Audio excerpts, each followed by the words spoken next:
ওই হারামির বাচ্চা ওঠ। আর কত ঘুমাবি? সারা রাত মাস্তানি করে এসে এখন পরে পরে ঘুমাচ্ছিস? উঠ শহরের কথাকার। জীবনটা আমার শেষ করে দিলি। কুলাঙ্গারটা আর কত ঘুমাবি? এ তো বলি মাস্তানি ছেড়ে চাকরি কর, তা না মানুষের উপকার করে বেড়াবি। জীবনটা আমার তছনছ করে ছাড়লি। উঠিস না কেন?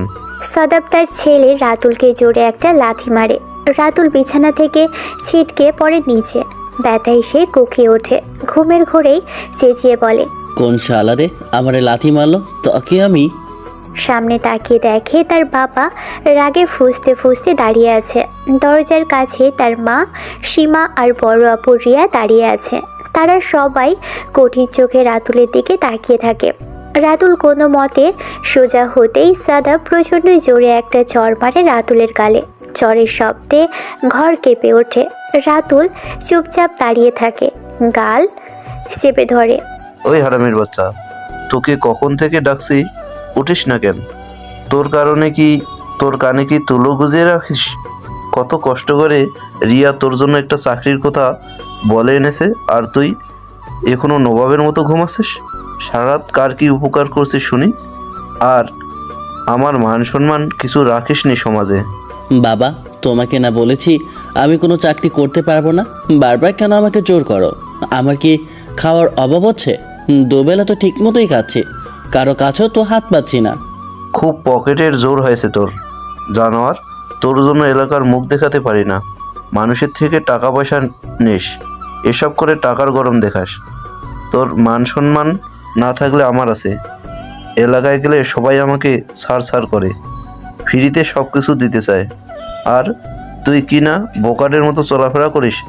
এলাকায় তুই নিজেকে আবার বড় ভাই নাম দিয়েছিস, লোকে ভয় পায় তোকে। মা, তোমার বরকে কিছু বলো না কেন? তুমি চুপ করে দাঁড়িয়ে আছো কেন? চুপ কর রাতুল, তোর আজ ইন্টারভিউ। তুই রিয়ার বান্ধবীর অফিসে যাবি। বেশি কথা বললে আমি কিন্তু এই বাড়ি ছেড়ে চলে যাব রাতুল। আমার কোনো কথা তুই রাখিস না। তুমিও মা এমন শুরু করলে? তোমার ছেলেকে কি একটুও বোঝো না? রিয়া আপু, তুমি কিছু বলো না কেন? চুপ কর বান্দর। সারাটা দিন ঘুরে বেড়াস, পড়াশোনা প্রায় শেষ, এখন কিছু করবি না তো কবে করবি? সারাদিন এলাকায় মারামারি করে বেড়াস। বাবার কথাগুলো কি তোর গায়ে লাগে না? বাবা তোকে এত কিছু বলে, অপমান করে, তবুও তোর হুঁশ হয় না কেন? এসব বন্ধ কর রাতুল, চুপচাপ রেডি হয়ে নে। আমি এত কষ্ট করে তোর জন্য একটা চাকরির ব্যবস্থা করলাম, অন্তত আমার কথাটা রাখ। আজকে তোর ইন্টারভিউ, কোনো বাহানা চলবে না। যা সামনে থেকে এখন। রাতুল আর কোনো কথা বলে না। তার মুখটা থমথমে হয়ে যায়। রুম থেকে সবাই একে একে বেরিয়ে যায়। রাতুল চরম বিরক্তি নিয়ে বাথরুমে ঢোকে। তার মনটা দুঃখে আর রাগে ভরে যায়। সে সব সময় এলাকায় মারামারি, ঝামেলা, বখাটেগিরি আর মাস্তানি করে বেড়ায়। এলাকার সবাই তাকে বড় ভাই নামেই চেনে এবং ভয় পায়। কোনো খারাপ কিছু তার নজরে পড়লেই সে অন্যায়কারীকে অনেক মারে। এভাবেই তার দিন চলে। কিন্তু তার বাবা সাদাব এসব মেনে নিতে পারেন না। তার ধারণা ছেলে নষ্ট হয়ে গেছে। তাই আজ যখন রাতুলের চাকরির ইন্টারভিউ, তখন তিনি নিজেই লাথি মেরে রাতুলকে ঘুম থেকে তোলে। আর রিয়া তার বড় বোন, সে তার এক সিনিয়র বান্ধবীর অফিসে চাকরির ব্যবস্থাটি করে দিয়েছে। রাতুল দ্রুত তৈরি হয়ে ঘর থেকে বের হয়। বাড়ির সবার উপর রাগ করে সে না খেয়ে সোজা বেরিয়ে আসে। তার আপুর দেওয়া ঠিকানায় এসে দেখে বিরাট একটা অফিস বিল্ডিং। কাচের দেওয়ালে লেখা চৌধুরী গ্রুপ অফ কোম্পানিজ শাখা 2। বিশাল গেট, ভিতরে সাজানো বাগান। রাতুল মনে মনে বলে, আরে শালা, এমন অফিস তো আগে দেখিনি। তাহলে তো এখানে এসেই মাস্তানি করে 2-3 কোটি টাকা নিয়ে যেতে পারবো। লোকগুলো কত সহজ সরল হবে। কিন্তু এখন তো হবে না। আপুর বান্ধবীর অফিস। আচ্ছা, আপুর বান্ধবীটাকে দেখতে কেমন হবে? নিশ্চয়ই একটা বুড়ি। রাতুল মনে মনে ভাবতে ভাবতে অফিসের গেট দিয়ে ভেতরে ঢোকে। রিসেপশনে নাম এন্ট্রি করিয়ে ইন্টারভিউ রুমে যাওয়ার জন্য ওয়েটিং রুমে বসে। ইন্টারভিউ চলছে। রাতুলের ধারণা ইন্টারভিউ রুমে তার আপুর বান্ধবীর সঙ্গে দেখা হবে। তাকে বলে সেখান থেকে কেটে পড়বে। চাকরি যেন কোনোভাবেই না হয়, এটাই তার মূল লক্ষ্য। সে চায় না কোনো বাধ্যবাধকতার মধ্যে থাকতে। এক এক করে সবাই যাচ্ছে। কিছুক্ষণ পর বের হচ্ছে। সবার শেষে রাতুলের পালা আসে। রাতুলের প্ল্যান হলো সবার সঙ্গে খারাপ ব্যবহার করা এবং এমন কথা বলা যাতে চাকরিটা না হয়। রাতুল ইন্টারভিউ রুমে ঢোকে, কিন্তু রুমে ঢুকে সে অবাক হয়ে যায়। এ কি, কেউ তো রুমেই নেই, কেবল একটা টেবিল রাখা, টেবিলের উপর একটি মাইক্রোফোন রাখা, আর ঘরের এক দেওয়ালে একটা বড় স্ক্রিনে স্পষ্ট রাতুলকে দেখা যাচ্ছে। রাতুল দ্রুত বুঝে যায় এখানে সিসি ক্যামেরা লাগানো আছে এবং দূর থেকে ইন্টারভিউ নেওয়া হচ্ছে। কাছ থেকে ইন্টারভিউ নেওয়ার কোনো দরকারই নেই। এমন সময় রাতুল একটা মিষ্টি মেয়েলি কণ্ঠ শুনতে পায়। ভয়েসটা তার কানের মধ্যে যেন অন্যরকম অনুভূতি জাগায়। রাতুল মাইক্রোফোনের কাছে মুখ দিয়ে এসে একটু কাচুমাচু হয়ে বলে, হ্যালো। আমি অরি, এই অফিসের বস। আপনার সিভি দেখলাম, আপনি তো পড়াশোনা শেষও করেননি ঠিকমতো। আচ্ছা, রেজাল্ট ও পড়াশোনার যে অবস্থা, তাতে আপনার এখানে আসার তো কোনো সুযোগই নেই। আরে বাহ, ধন্যবাদ। আমার আপুর সিনিয়র বান্ধবী মানে বড় আপু। আমার কথাটা আপনার মুখেই শুনতে পেলাম। আমি যাই, আপুকে বলবেন আমাকে বের করে দিয়েছেন অফিস থেকে, চাকরিটা হবে না। ধন্যবাদ, শান্তি লাগছে। রাতুল মাইক্রোফোনে কথাটা বলেই ঘর থেকে চলে আসতে যাবে, ঠিক তখনই সেই কণ্ঠস্বরটি আরও জোরে শুনতে পাই। আই বাদর ছেলে, চুপচাপ বসুন। আমি কি আপনাকে যেতে বলেছি? ভারী বেয়াদব তো আপনি। যেতে বলা হলে যাবেন, চুপচাপ নিজের চেয়ারে বসে থাকুন। আপনার মধ্যে কি কোনো ভদ্রতা নেই? রাতুল চমকে যায়। থুর, এই মেয়ে মনে হয় রাতুলকে ভালো করেই চেনে। সে বিরক্তি নিয়ে চুপচাপ গিয়ে চেয়ারে বসে পড়ে। আপনি চাকরি করতে চান না কেন? আপনার বোনের কথাগুলো শুনলাম, আপনার মাও খুব চিন্তিত। আপনার আপুও আপনাকে নিয়ে অনেক বোঝায়, কিন্তু আপনি তো কাউকে পাত্তাই দেন না। এগুলো আমার ভালো লাগে না। কারো অধীনে থাকতে আমার একদমই ইচ্ছে করে না। কেন যেন সবসময় মনে হয় আমি নিজে একটা কিছু করব, যা কারো কথায় চলবে না। তাকে আপনি বিজনেস করতে চান? হ্যাঁ, সেটা ঠিক আছে। নিজের মতো করে কিছু করতে পারলে খুব শান্তি পাবো, কিন্তু এখন তো আমার কাছে তো টাকা নেই। বেশ, আচ্ছা আপনি মনে করুন আপনাকে এই কোম্পানির ম্যানেজারের দায়িত্ব দেওয়া হলো, বা ভাবুন এটা আপনারই কোম্পানি। কি করবেন আপনি? মানে বিজনেসটা আপনার হলো, কিভাবে আপনি এটাকে আরো বড় করবেন? রাতুল একটু চিন্তা করে, তারপর তার মাথার ভিতর থেকে কিছু আইডিয়া বের করে নিয়ে আসে। তার মুখটা এবার একটু উজ্জ্বল দেখায়। রাতুল বেশ আত্মবিশ্বাসের সাথেই বলতে শুরু করে, খুব সহজ হিসাব। প্রথমে মার্কেটে বুঝবো, মার্কেটে এখন কী ধরনের প্রোডাক্ট চলছে আর কোনটার চাহিদা আছে, সে অনুসারে নতুন প্রোডাক্ট নির্বাচন করব। তারপর প্রমোশনের দিকে মনোযোগ দেব। মার্কেটে এখন যারা ট্রেন্ডে আছে, মানে তারকা স্টার, তাদেরকে দিয়ে প্রোডাক্টগুলো প্রমোট করব। প্রথম বছর প্রমোশনে কোটি টাকা খরচ করলে পরের বছর তার দ্বিগুণ টাকা উঠে আসবে। আর প্রোডাক্টের কোয়ালিটি খুব ভালো করব, কিন্তু দাম রাখবো অল্প লাভ রেখে। যেহেতু এটা বড় কোম্পানি, তাই স্পন্সর করব তারকাদের পেছনে। আর প্রতি মাসে গরিবদের মাঝে কিছু বিতরণ করব। কোম্পানির নিজস্ব প্রচারণার স্বার্থে এরকমের ড্রেস পরে বড় সেমিনার করব পাবলিকলি। সেখানে কিছু প্রোডাক্টের মূল্য অর্ধেক করে দেব। তবে এগুলো হবে যেগুলো বিক্রি হয় না বা পুরনো প্রোডাক্ট। প্রথমে খরচ হলেও পরে দ্বিগুণ লাভ আসতে শুরু করবে। রাতুলের কথা শুনে স্ক্রিনের ওপাশে থাকা 10 জন লোক যারা অরির সঙ্গে মিটিং রুমে বসে ইন্টারভিউ দেখছে, সবাই চুপ হয়ে যায়। অরি মিটিং রুমে বসেই মাইক্রোফোনের মাধ্যমে পাবলিকদের ইন্টারভিউ নিচ্ছে। ইন্টারভিউ দিতে আসা অনেকেই অনেক কিছুই বলেছে, তবে রাতুলের আইডিয়াগুলো সবচাইতেই সেরা। অরি তার সামনে বসা লোকগুলোর দিকে তাকিয়ে হাসি মুখে বলে, সেটা তো জোস, এর আইডিয়াগুলো চমৎকার। তাকে দ্রুত অফিসে জয়েন করাও, আমাদের আরও আইডিয়া পাওয়া যাবে। ওকে হারাতে চাই না। অরি এবার রাতুলের উদ্দেশ্যে মাইক্রোফোনে বলে, মিস্টার রাতুল, আপনার চাকরি কনফার্ম। আপনার স্যালারি মাসে 40,000 টাকা। কালকে থেকে আপনি জয়েন করবেন। আপনাকে অবশ্য আসতে হবে। কিন্তু ম্যাম, আমি চাকরি করব না, আমার ভালো লাগে না। আমি তো বলেই দিলাম। বেশি কথা নয়, যান এখন। বাইরে একজন লোক দাঁড়িয়ে আছে, সে আপনাকে জয়েনিং লেটার ধরিয়ে দেবে। আপনি সোজা বাড়িতে চলে যাবেন। কালকে যেন আপনাকে অফিসে দেখি।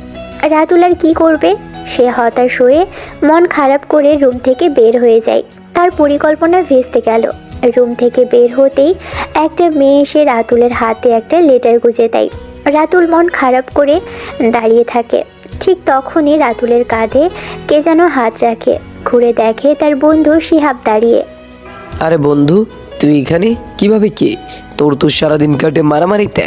চুপ কর, আমি এই কোম্পানিতে চাকরি পেয়েছি, তুই এখানে কেন? মামা, আমি ওইখানে চাকরি করি। অফিসের বস কিন্তু একজন বুইড়া বেটা, জানিস তো? ওই দেখ ছবি দেয়ালে, লোকটা কি তোর ইন্টারভিউ নিচ্ছে? রাতুল ঘুরে তাকাই, একটা বুড়োর ছবি টাঙানো আছে দেয়ালে। রাতুল বলে, আরে না রে, ইন্টারভিউ রুমে কাউকে দেখিনি, তবে একটা মেয়ের ভয়েস শুনেছি, সেই চাকরি দিয়েছে। দেখ জয়নিং লেটার। মনে হয় তাহলে মিরাজ সাহেবের নাতনি হবে। আমাদের বস তিনি দেশের বাইরে থাকে, সেখানে বসেই ভিডিওর মাধ্যমে তোর ইন্টারভিউ নিয়েছে। উরি বাপরে, তাহলে সিনিয়র বস দূরে বসেই বিজনেস সামলায়। ঠিক আছে থাক, আমি গেলাম, কাজ আছে। কথাটা বলেই রাতুল চলে যায় সেখান থেকে। এলাকায় আসতেই রাতুল দেখে একজন বুড়ো লোক খুব কান্নাকাটি করছে। রাতুলকে দেখেই সে ছুটে আসে। বুড়ো লোকটি বলে, বাবা রাতুল, তুমি এসেছো? বাঁচাও বাবা আমার মেয়েকে, আমার সব শেষ হয়ে যাবে। আমার স্কুল পুরো মেয়েটাকে ওরা তুলে নিয়ে গেছে। মেম্বারের ছেলে মারুফ এই কাজটা করেছে। তুমি ছাড়া আমার আর কেউ নেই বাবা। কি বলছো চাচা তুমি? মেম্বারের ছেলে, সাহস তো কম নয় তার। চিন্তা করবেন না কাকা, আপনার মেয়েকে আমি ফিরিয়ে দেব। কোথায় নিয়ে গেছে আপনার মেয়েকে? নদীর ধারে পুরনো গোদামটার কাছে রেখেছে বাবা। রাতুল আর দেরি করে না, সে দ্রুত তার বন্ধুদের ফারুক, নিবিড় আর শামীমকে ডেকে নেয়। তারা চারজন মুহূর্তেই নদীর ধারে সেই পুরনো গোদামটার দিকে ছুটে যায়। রাতুল মনে মনে ভাবে, তারা চাকরির ইন্টারভিউ ছিল, নতুন জীবন শুরু করতে চেয়েছিল সে, কিন্তু তার এলাকায় অন্যায় হলে সে কিভাবে চুপ করে থাকবে। গোদামের কাছে এসে দেখে স্কুলের ড্রেস পরা একটা মেয়েকে তিনজন ছেলে আটকে রেখেছে। ওদের মধ্যে একজন হলো এলাকার মেম্বারের ছেলে মারুফ। মেয়েটি ভয়ে কাঁপছে আর কাঁদছে। রাতুল এসে গোদামের দরজার সামনে দাঁড়িয়ে বলে, তোদের তো দেখি সাহস কম না, আমার এলাকায় ঢুকে আমার এলাকার মেয়েদের ধরে এনেছিস। তোদের এত সাহস কে দিয়েছে? ও তুই? রাতুল, তুই এখন এসব ঝামেলা কেন আসছিস? দেখ, এখান থেকে চলে যা, নাহলে তোকে আজ মেরে ফেলবো। তুই বেশি বাড়াবাড়ি করিস না, এই মেয়েটাকে আমাদের দরকার। দেখ, আমার কাছে এখন কোনো অস্ত্র নেই। অফিসে গিয়েছিলাম চাকরির জন্য, নতুন জীবন শুরু করব বলে। ভাবছিলাম ভালোভাবে চলবো, বাসায় যেন বিচার না যায় সেভাবে থাকবো, কিন্তু তোর মতো জানোয়ারকে না পিটিয়ে আমি শান্তি পাবো না। কথাটা বলতেই মারুফের সাপোর্টের নাজিম নামের ছেলেটা হাতে ধারালো ছুরি নিয়ে রাতুলের দিকে দ্রুত এগিয়ে আসে। নাজিম কিছু বুঝে ওঠার আগেই রাতুল তার হাত ধরে একটা প্যাচ দিয়ে দেয়। নাজিমের হাত থেকে ছুরিটা ছিটকে দূরে পড়ে যায়। এরপর মুহূর্তেই রাতুল তার পেটে সজোরে একটা লাথি মারে। নাজিম গোদামের দেওয়ালের দিকে ছিটকে পড়ে। মারুফ তখন আর এক মুহূর্ত দেরি না করে নিজে ঝাঁপিয়ে পড়ে রাতুলের উপর। তার হাতেও একটা ধারালো অস্ত্র। রাতুল দ্রুত লাফিয়ে সরে যায়। মারুফ অস্ত্র দিয়ে আঘাত করতে চাইলে রাতুল নিপুণভাবে তার হাত ধরে। দুজনের মধ্যেই শুরু হয় ধস্তাধস্তি। রাতুল তার শরীরের সমস্ত শক্তি দিয়ে মারুফের হাত ধরে মোচড় দেয়। মারুফ ব্যথায় চিৎকার করে ওঠে। এর মধ্যেই তার অন্য সাদরেদ টিটু পিছন থেকে রাতুলকে জাপটে ধরার চেষ্টা করে। রাতুল কৌশলে মারুফকে ধাক্কা দিয়ে টিটুর দিকে ফেলে দেয়। টিটু আর মারুফ দুজনেই একসাথে নিচে পড়ে যায়। এই সুযোগে রাতুল মেঝেতে পড়ে থাকা নাজিমের ছুরিটা তুলে নেয়। সে দ্রুত গিয়ে মারুফের পায়ের উপর সজোরে ছুরির উল্টো দিক দিয়ে আঘাত করে। আহ, এই ছুরি দিয়ে আমাকে মারতে চেয়েছিলি? নে, এবার তোরা মজা বোঝ। টিটু উঠে দাঁড়ানোর চেষ্টা করতেই রাতুল তার হাতের পিছনের দিকে ছুরিটা দিয়ে গভীর একটা আঁচড় কাটে। টিটু যন্ত্রণায় কাতরাতে থাকে। নাজিম ততক্ষণে উঠে এসে একটা কাঠের তক্তা দিয়ে রাতুলের মাথায় আঘাত করতে আসে। রাতুল দ্রুত মাথা সরিয়ে নেয় এবং কাঠের তক্তাটি ধরে নিজের দিকে টেনে নেয়। তক্তাটা নাজিমের মাথাতেই সজোরে লাগে। নাজিম মাথা চেপে ধরে লুটিয়ে পড়ে। রাতুল এবার মারুফের দিকে তাকিয়ে এগিয়ে যায়। মারুফ তখন হামাগুড়ি দিয়ে পালানোর চেষ্টা করছে। রাতুল মারুফের চুলের মুঠি ধরে টেনে তোলে এবং একের পর এক ঘুষি মারতে থাকে তার মুখে। মারুফের মুখ ফেটে রক্ত ঝরতে শুরু করে। আমার এলাকায় আর কোনোদিনও এসব কাজ করবি না। তোদের জন্যই আজ আমার চাকরি ইন্টারভিউ শেষ করে আবার এখানে আসতে হলো? চা, এই মেয়েটার কাছে ক্ষমা চেয়ে চলে যা। রাতুল মারুফকে ধাক্কা দিয়ে ফেলে দেয়। মারুফ, নাজিম আর টিটু তিনজনেই মার খেয়ে বিধ্বস্ত অবস্থায় কাঁপতে কাঁপতে সেখান থেকে পালিয়ে যায়। মেয়েটি তখন কাঁদতে কাঁদতে রাতুলকে জড়িয়ে ধরে। রাতুল তাকে আশ্বস্ত করে এবং তার বুড়ো কাকার কাছে পৌঁছে দেয়। রাতুল এখন ভাবে সে কি কাল অফিসে যাবে, নাকি আজ যা হলো তা তার কালকের নতুন জীবনে প্রভাব ফেলবে। রাতুল মন খারাপ করে অনিচ্ছার সত্ত্বেও পরের দিন অফিসে আসে। গুদাম ঘরের মারামারির পর তার মনটা আরও বিগড়ে আছে। তার মনে হচ্ছে এই চাকরির কারণেই সে আর তার এলাকার লোকজনের বিপদে দাঁড়াতে পারবে না। অফিসে ঢুকতেই গতদিন ইন্টারভিউয়ের সময় যে মেয়েটি তাকে জয়েনিং লেটার দিয়েছিল সেই মেয়েটি এসে রাতুলকে তার ডেস্ক দেখিয়ে দেয়। সেখানে আগে থেকেই তার বন্ধু শিহাব বসে আছে। শিহাবের সঙ্গে কালকেই রাতুলের দেখা হয়েছিল এবং সে অফিস সম্পর্কে অনেক কিছুই শুনেছে। শিহাব রাতুলকে দেখেই চেয়ার থেকে লাফিয়ে ওঠে। রাতুল, তুই সত্যি অফিসে এসেছিস? আমি তো ভাবতেই পারিনি। যাক, তোর বাবার মান সম্মান এবার বাঁচবে। কিরে, কালকে যেন বলছিলি চাকরি করবি না, বসকে কি ভয় পেয়েছিস? চুপ কর, ফুড কাটতে আসছিস? আমার মুড এখন ভালো নেই। না রে, ফুড কাটতে আসিনি, তোকে গুড নিউজ দিতে এসেছি। রাখ তোর গুড নিউজ, কি হয়েছে সেটা বল। মনোযোগ দিয়ে শোন দোস্ত, আজকে তো অফিসে নতুন বস আসবে। তো কি হয়েছে? আচ্ছা, অফিসের বর্তমান মালিক মানে ওই বোর্ডের কি কিছু হয়েছে? না রে, উনি নাকি আর আসবে না, ওনার শরীর আর চলছে না। শোন, ওনার নাতনি বিদেশ থেকে পড়ালেখা শেষ করে দেশে এসেছে। সেই নাতনির হাতেই এখন সব কিছু বুঝিয়ে দেবে। আজকেই নাকি আসবে। বাহ, ভালো তো। নতুন বস, তাও আবার মেয়ে, কি কপাল আমাদের। এই বলে দুজনে মুখ টিপে টিপে হাসতে শুরু করে। বেশি নজর দিস না আবার, বসকে নিয়ে তো কোনো কথা বললি না। শালা, সবাইকে নিজের মতো মনে করিস কেন? হ্যাঁ, যা গিয়ে চুপচাপ কাজ কর। তাহলে এবার যাই। আচ্ছা শোন, একটা জরুরি কথা আছে। কি বলবি তাড়াতাড়ি বল, হাতে অনেক কাজ জমে আছে। দোস্ত, বস কি আজকে আসবে? কখন আসবে সেটা বল। লাঞ্চের পর আসবে, সবাই যেন রেডি থাকে। আচ্ছা ঠিক আছে, যা তাহলে। কাজ করতে করতে রাতুলের কখন যে সময় চলে গেছে তা বুঝতে পারে না। তার নতুন জীবনের প্রথম দিনটা কাজের মধ্য দিয়েই কাটতে থাকে। হঠাৎ ম্যানেজার রতন সাহেব সেখানে আসে।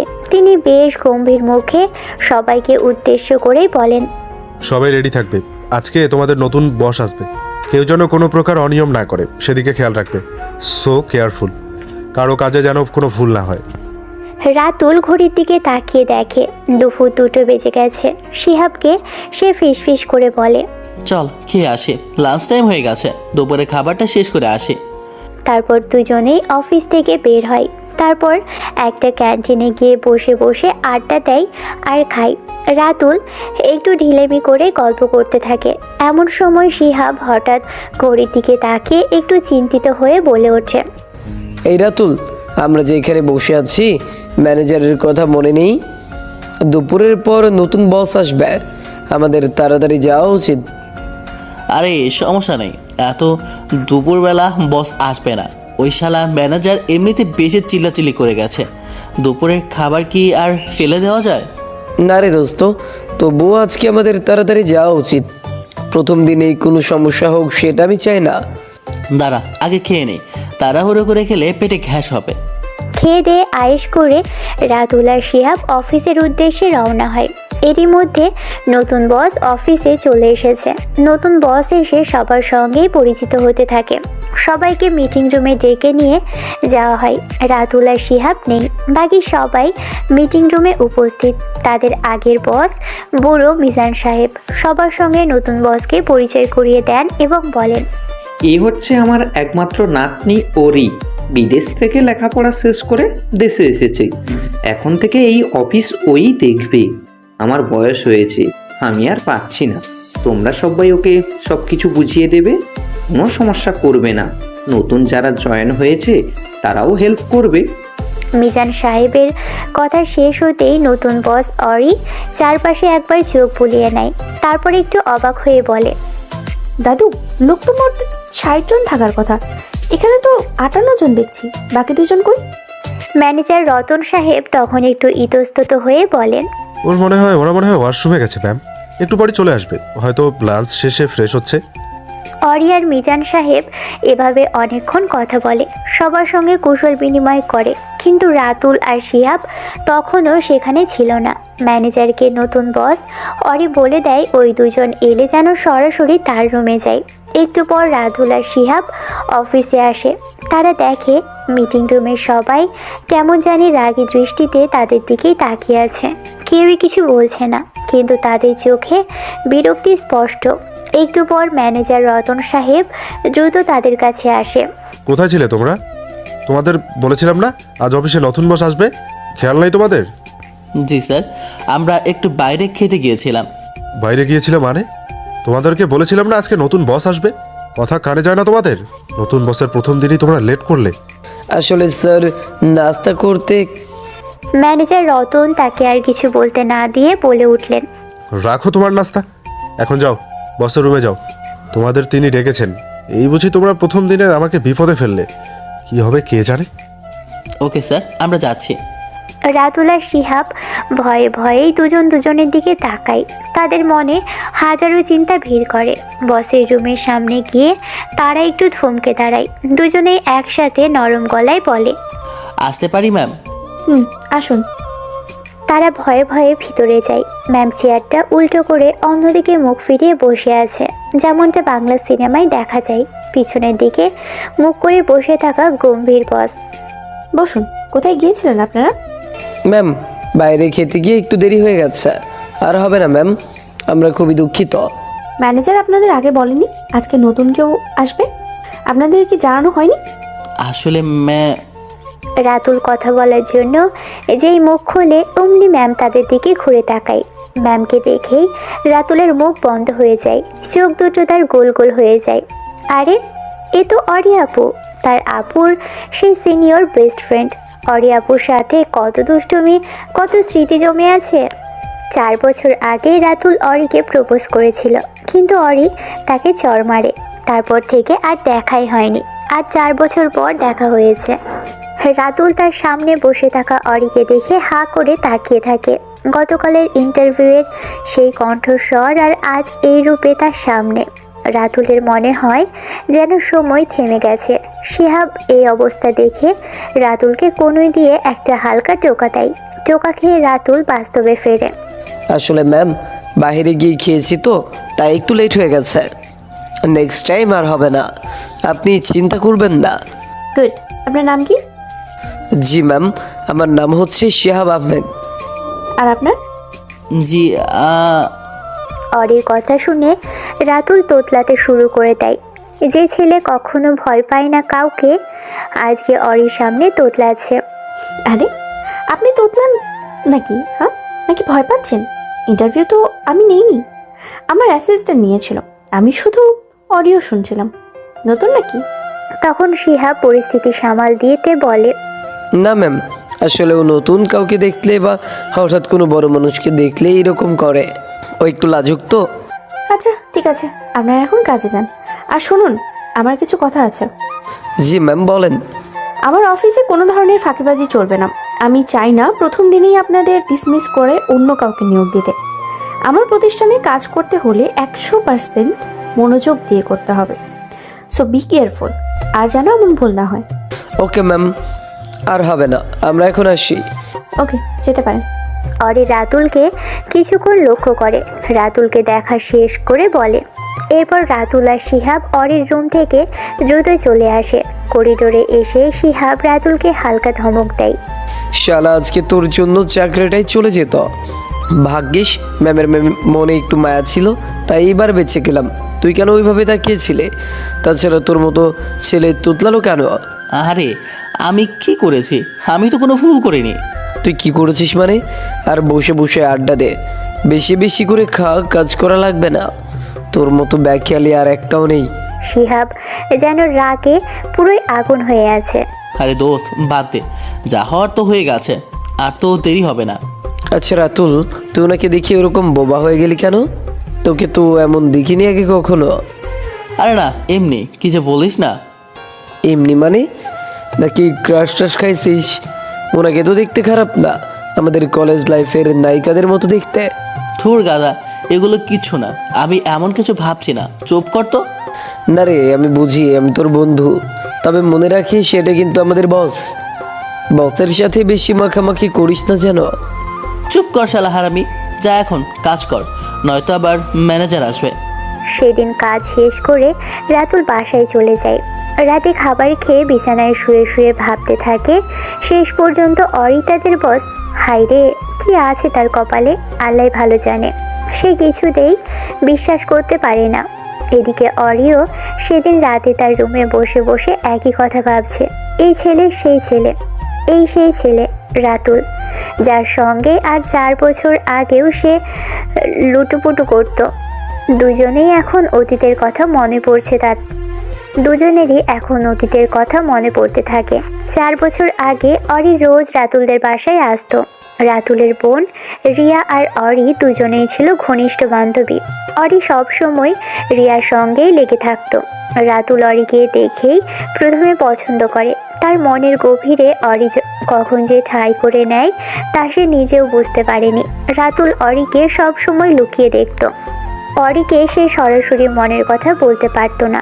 অরির কিছু দরকার হলেই রাতুল গিয়ে সেটা এনে দিত।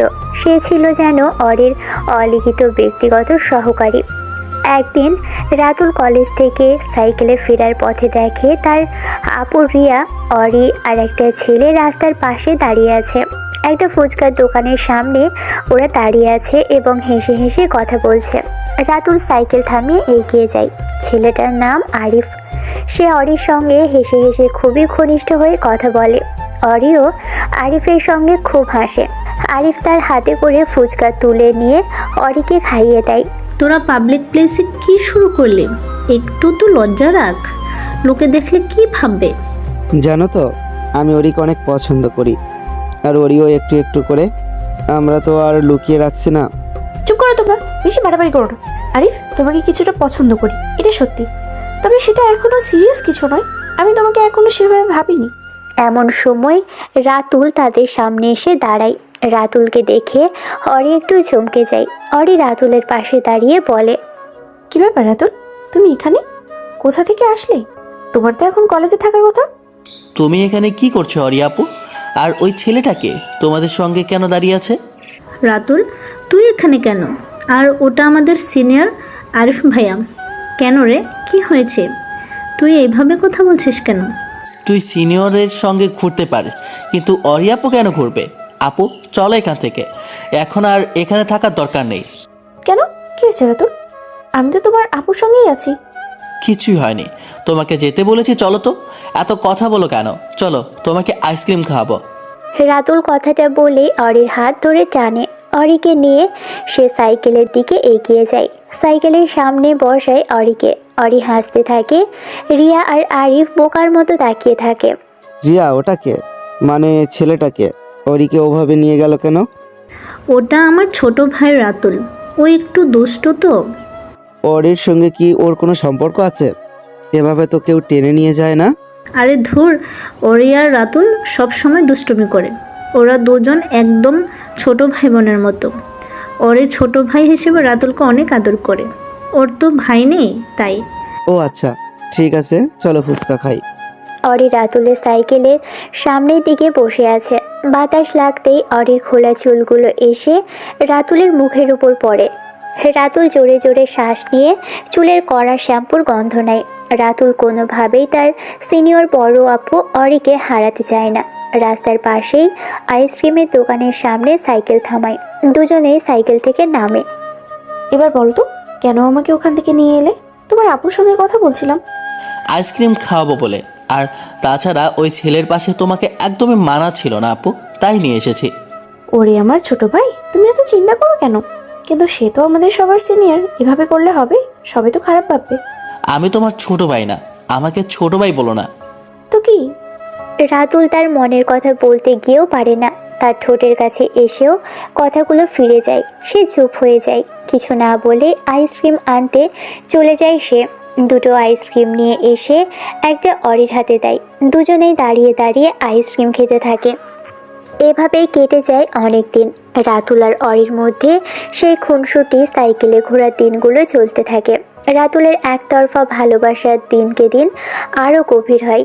একদিন রিয়া তাদের ভার্সিটিতে সাংস্কৃতিক অনুষ্ঠানের জন্য রাতুলকে সঙ্গে নিয়ে যায়। রাতুল অরিকে খুঁজে বের করে। আজ তাদের ভার্সিটিতে বড় সাংস্কৃতিক অনুষ্ঠান চলছে। অরি আর রিয়া দুজনেই সুন্দর শাড়ি পরে এসেছে। তাদের দুজনকে দেখতে ভার্সিটির অনেক ছেলে এসে প্রপোজ করছে। রাতুলের এসব একদমই সহ্য হয় না। তার বুকের ভিতরে কষ্টের ঢেউ ওঠে। রাতুল দ্রুত অরি আপুর কাছে যায়। এমন সময় নেহাল নামের একটা ছেলে গোলাপ ফুল নিয়ে অরি আপুর সামনে আসে। আর অরি, আমি তোমাকে 1 বছর ধরে ভালোবাসি। তুমি আমার স্বপ্ন, আমার সব। আজ সুযোগ পেয়ে তোমাকে মনের কথাটা জানালাম। তোমাকে ভালোবাসি অরি, দয়া করে আমার ভালোবাসাটা গ্রহণ করো। আমি তোমাকে খুব সুখী রাখবো। রাতুল ভাবে অরি বুঝি এবার নেহালকে জোরে একটা চড় মারবে, কিন্তু না। অরি হাসি মুখে ফুলটা নিয়ে নেহালকে বলে, মিস্টার নেহাল, আমার স্ট্যাটাস সম্পর্কে তোমার কোনো ধারণা আছে? আমি কাদের মেয়ে কি চাই? আগে নিজের যোগ্যতা অর্জন করো, তারপর ভালোবাসতে এসো। তাছাড়া আমি এখন এসব নিয়ে একদমই ভাবতে চাই না। আমার জীবনের একমাত্র লক্ষ্য হলো বড় হয়ে নিজের পরিবারের বিজনেস সামলানো। ফুলটা সুন্দর তাই রেখে দিলাম, ফুল নষ্ট করতে হয় না। ধন্যবাদ। অরির কথা শুনে রাতুল একটু খুশি হয়। যাক, অন্তত নেহালের প্রপোজ সে একসেপ্ট করেনি। তার মনের ভিতর কিছুটা স্বস্তি আসে। এমন সময় আরিফ আসে সেখানে। আরিফ এসে অরির হাত ধরে। অরি আরিফের দিকে তাকিয়ে হাসতে থাকে। আরিফের সঙ্গে অরির এই ঘনিষ্ঠতা রাতুলের একদমই সহ্য হয় না। রাতুল দ্রুত অরির কাছে আসে, অরির হাত ধরে বলে, হরি আপু, ওদিকে চলো তো, তোমাকে কে যেন ডাকছে, জরুরি কথা আছে। আরে রাতুল যে, তা ছোট ভাই আমার। তুমি এখন হুটহাট কোথা থেকে আসো? আমি আরিফের সঙ্গে একটা জরুরি কথা বলছিলাম। চলো না ওইদিকে, কথাটা খুব জরুরি, তোমার দেরি করা ঠিক হবে না। অরি আরিফের কাছ থেকে হাত ছাড়িয়ে নিয়ে সবার থেকে দূরে চলে আসে। আসার সময় একটা মেয়ে অরির কাছে জানতে চায় যে ছেলেটা কে। অরি দ্রুত হেসে উত্তর দেয়, ও এটা আমার ছোট ভাই, একদম শিশু। রাতুল এমন উত্তর শুনে ভিতরে চাপা কষ্ট যেন বেঁকে যায়। সে অরিকে এতটাই ভালোবাসে যে অরিকে কখনো তার বড় আপু হিসেবে মনেই করে না। সে নিজেকে অরির ছোট ভাই হিসেবে শুনতে চায় না। এখন বলো ছোট ভাই, তুমি কেন ডেকে আনলে আমাকে? কি এমন জরুরি কথা ছিল? ওখানে তোমাকে ভালো লাগছিল না, অনেক ছেলে ঘুরঘুর করছিল তোমার পাশে, আমার অস্বস্তি হচ্ছিল। তাতে কি, আমি তো বেশ ভালোই ছিলাম। আমার তো মজাই লাগছিল সবার সাথে কথা বলতে। তুমি কেন এত ভাবছো? কিন্তু আমার তো ভালো লাগছিল না এসব, সবাই তোমাকে বিরক্ত করছিল। কেন? আর তাছাড়া আমি কি করতে পারি? তুমি কেন আমাকে এভাবে শাসাচ্ছ? তুমি তো আমার অভিভাবক না। উফ আপু, তুমি না বোঝো না কিছু। তুমি কেন শুধু আমাকে ছোট ভাই বলো? হ্যাঁ, কি বুঝবো? স্পষ্ট করে বলো, তোমার কি হয়েছে? রাতুল চুপ হয়ে যায়। আজ তার ধৈর্যের বাঁধ ভেঙে যাচ্ছে। অরি জিজ্ঞাসা দৃষ্টিতে তাকিয়ে থাকে রাতুলের দিকে। রাতুল আবারও অরির হাত ধরে ভার্সিটির পিছনের দিকে টেনে নিয়ে যায়। নির্জন ছায়াযুক্ত জায়গা, যেখানে কেউ তাদের দেখতে পাবে না। এরপর সবার আড়ালে রাতুল অরির সামনে হাঁটু মুড়ে বসে। অরি প্রথমে অবাক হয়, কিন্তু নিজেকে সান্ত্বনা দেয় হয়তো রাতুল মজা করছে। কিন্তু রাতুল যা বলে তা শুনে অরির মাথা ঘোরাতে শুরু করে দেয়। রাতুল পকেট থেকে শুকনো একটা গোলাপের পাপড়ি বের করে অরিকে বলে, অরি, আজ আমি হাঁটু মোড়ে তোমার সামনে দাঁড়িয়েছি শুধু একটা সত্যি কথা বলার জন্য। আমি তোমাকে ভালোবাসি, এমনভাবে ভালোবাসি যে এটা নিজের ভেতরে ধরে রাখা আমার পক্ষে অসম্ভব হয়ে গেছে। তুমি জানো না কতদিন, কত রাত, কত মুহূর্ত আমি নিজেকে বোঝানোর চেষ্টা করেছি যে এই অনুভূতিটা আমাকে চাপা দিয়ে ফেলতে হবে, ভুলে যেতে হবে, দূরে রাখতে হবে। কিন্তু যতই দূরে যেতে চেয়েছি, তুমি ততই আরও গভীরভাবে আমার ভেতরে ঢুকে গেছো। আমি জানি তুমি আমাকে ওইভাবে ভাবো না, তুমি আমাকে কখনোই ভালোবাসার জায়গা থেকে দেখোনি, আর দেখার কথাও না। তবুও তোমায় দেখলে আমার ভেতরের সমস্ত শব্দ থেমে যায়। একটা মানুষকে এত নিঃশব্দে, এত একতরফা, এত গভীরভাবে ভালোবাসা সম্ভব, এটা আগে জানতাম না। তোমাকে অরিয়াপি বলে ডাকা ছিল বাধ্যতা, সমাজের নিয়ম, কিন্তু তোমাকে তুমি বলে ভাবা ছিল আমার ভেতরের সত্যি।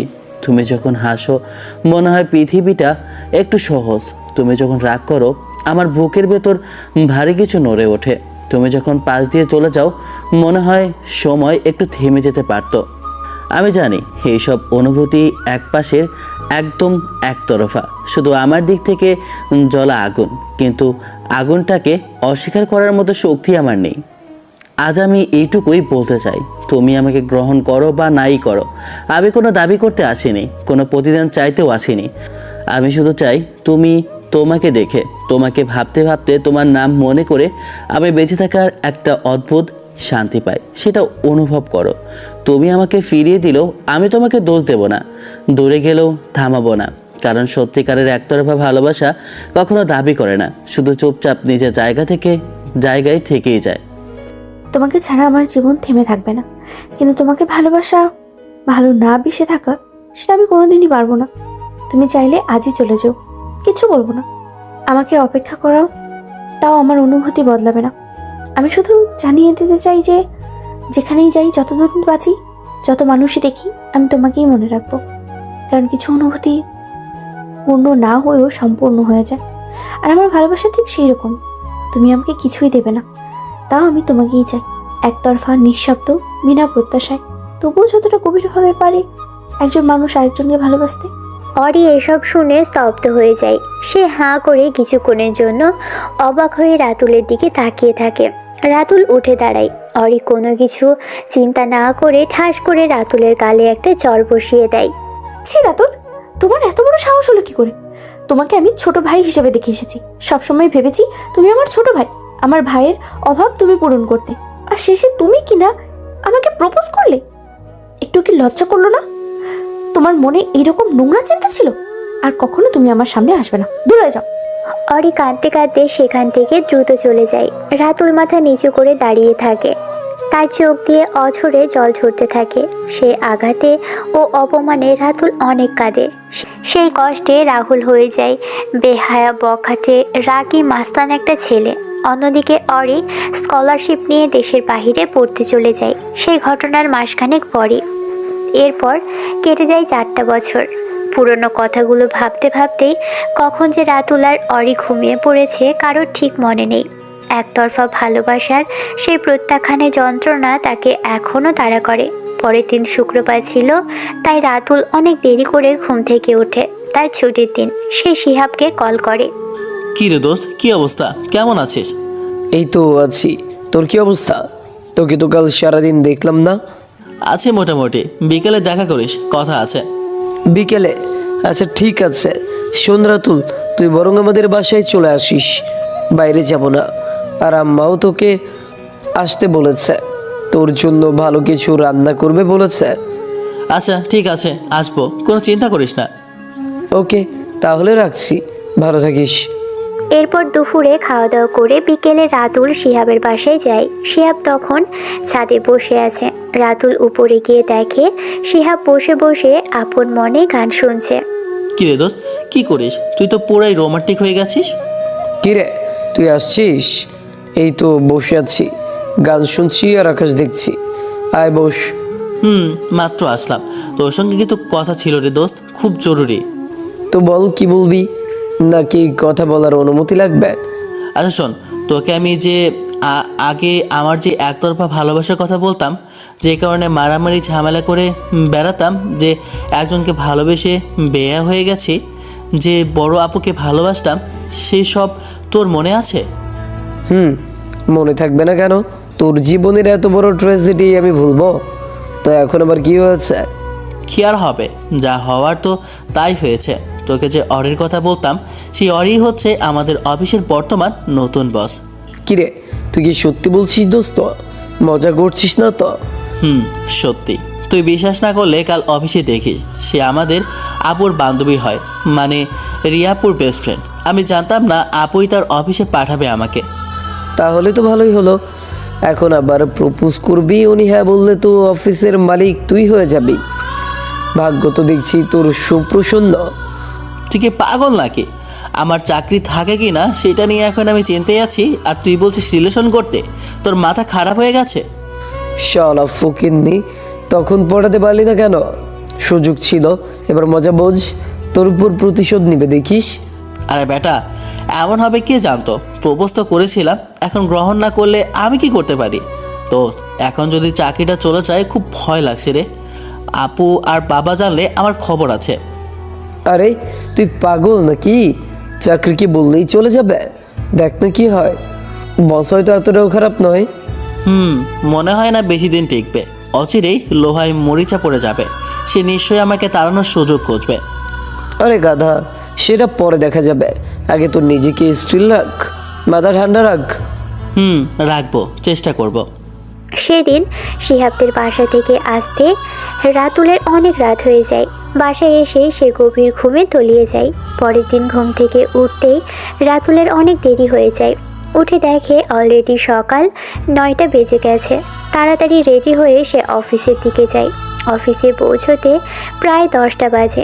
মোবাইল হাতে নিয়ে দেখে শিহাব অনেকগুলো কল দিয়েছে।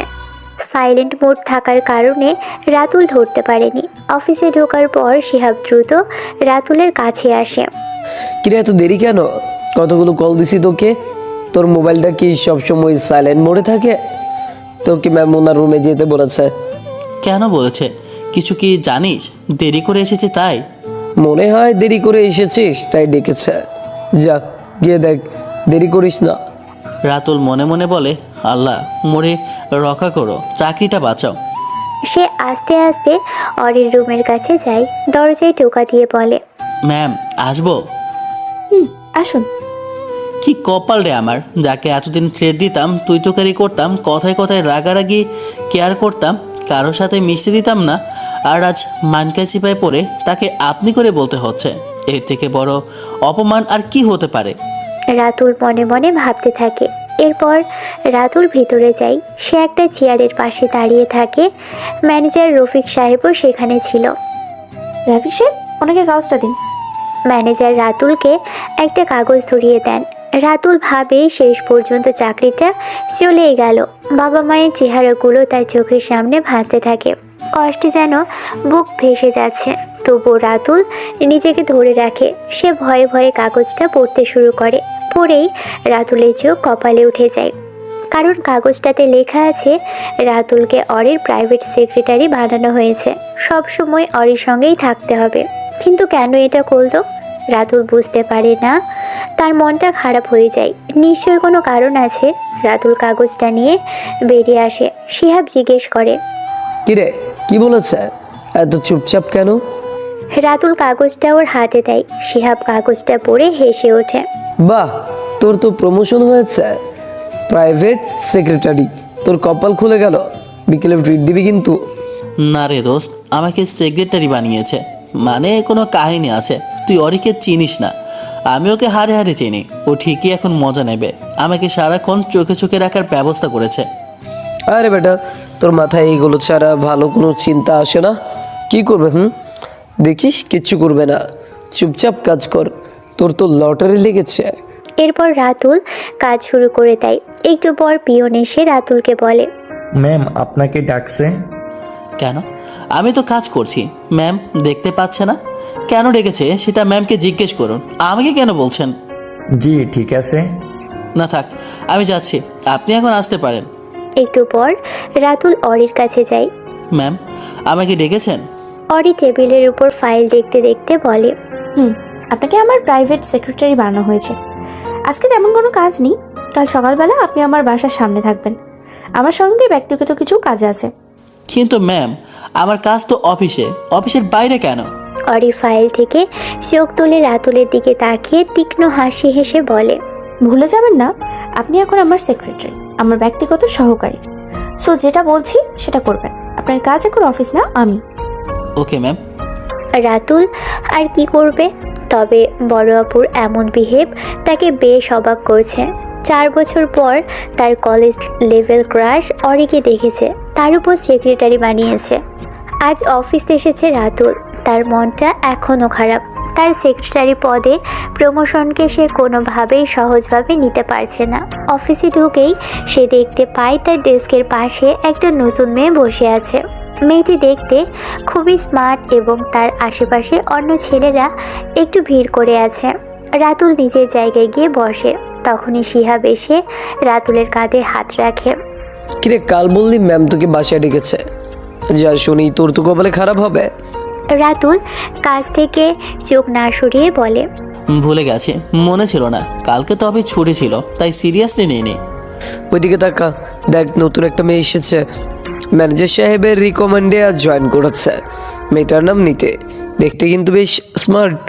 দেখ আমাদের অফিসের সব বেটা ওর আশেপাশে কেমন ঘুরঘুর করছে। রাতুল একবার আলতো করে মেয়েটার দিকে তাকায়। মেয়েটার আশেপাশে সত্যিই ছেলেটা কিছুটা ঘুরঘুর করছে। শিহাব নিজেও নীতিকে মুগ্ধ চোখে দেখছে। রাতুল মুচকি হাসে, তার কাজে মন দেয়। তুই তো দেখছি ঘুরঘুর করছিস, যা কাজ কর। আরে ধুর, কাজ তো সারাদিনই করব, কিন্তু নতুন কাউকে এলে তো একটু দেখতে হয়। এমন সময় পিয়ন এসে ডাকে রাতুলকে। রাতুল স্যার, ম্যাম আপনাকে ডেকেছেন, জরুরি দরকার। আচ্ছা আমি আসছি, যাও তুমি। রাতুল উঠে অরির কেবিনের কাছে চলে যায়। দরজার কাছে এসে অনুমতি নেয়। ম্যাম আসবো? আসুন। রাতুল চুপচাপ ভেতরে এসে দরজার কাছে দাঁড়িয়ে থাকে। অরি হঠাৎ মাথা তুলে সরাসরি রাতুলের দিকে তাকিয়ে বলে, বিয়ে করেছেন রাতুল সাহেব? রাতুল একটু থমকে যায়। সে আশেপাশে তাকায়। অফিসের বস এমন ব্যক্তিগত প্রশ্ন হুট করে করবে এটা সে ভাবতেই পারেনি। তাই রাগ উঠে যায়। না ম্যাম, কেন বলুন তো, এটা কি অফিসের কোনো জরুরি প্রশ্ন? এমনি আমি আপনার ব্যক্তিগত জীবন সম্পর্কে জানতে চাই। বাড়িতে ডেকেছিলাম, জাননি কেন? আপনার কি আমার কথা মনে থাকে না? মনে ছিল না ম্যাম, সরি। আসলে আমি ভেবেছি এটা হয়তো জরুরি কিছু নয়। আচ্ছা বাদ দিন। প্রেম করেন? কাউকে ভালোবাসেন? না, তবে মাস্তানি করে বেড়াই আর ঝামেলা করতে পছন্দ করি। শুনেছি সব। আপনি নাকি অনেক বেয়াদব, এলাকার সবাই আপনাকে ভয় পায়। আমাকে কি সেই রকম বেয়াদবি দেখাবেন? জি, একটা কথা বলবো যদি অনুমতি দেন? বলুন। আমি তো আপনাকে অনুমতি দেওয়ার জন্যই ডেকেছি। আমাকে কবে চাকরি থেকে বিদায় করবেন, মানে ডিসমিস করে দেবেন? আসলে আমার চাকরি করার একদমই ইচ্ছে নেই। আর বড় কথা, আপনার সামনে তো কখনোই না। আপনি বরং আমাকে ছেড়ে দিন। কেন? আমার সামনে কি সমস্যা? আমার সঙ্গে কাজ করতে আপনার অসুবিধা হচ্ছে? এমনি ভালো লাগছে না। আমার তো মনে হয় আমাকে দেখলেই আপনার মাথা গরম হয়ে যায়। কিন্তু এটা তো হবে না রাতুল সাহেব। আপনি যেই দিন জয়েনিং লেটারে স্বাক্ষর করেছিলেন সেই দিন লেখা ছিল আমি ছাড়া আপনি অন্য কোনো কারণে চাকরি ছাড়বেন, তবে 1 কোটি টাকা জরিমানা দিতে হবে এবং 2 বছরের সাজা হবে। বিশ্বাস না হলে কাগজটা পড়ে দেখবেন। এ কথা শুনে রাতুল যেন আকাশ থেকে পড়ে। এটা কিছু হলো? রাতুল অরিকে প্রপোজ করেছিল, সে রাতুলকে জুনিয়র বলে রিজেক্ট করে, আর এখন এরকম ভয়ানক ফন্দি কেন করছে অরি? রাতুলের খুবই মেজাজ খারাপ হয়। সে জলদি রুম থেকে বের হয়ে অরিকে মনে মনে ভদ্রগালি দিতে থাকে।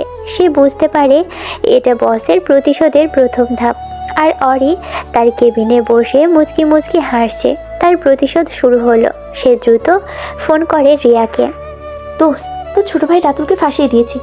সে চাইলে জীবনেও চাকরি ছাড়তে পারবে না। 1 কোটি টাকা জরিমানা দিতে হবে। ভালো করেছিস।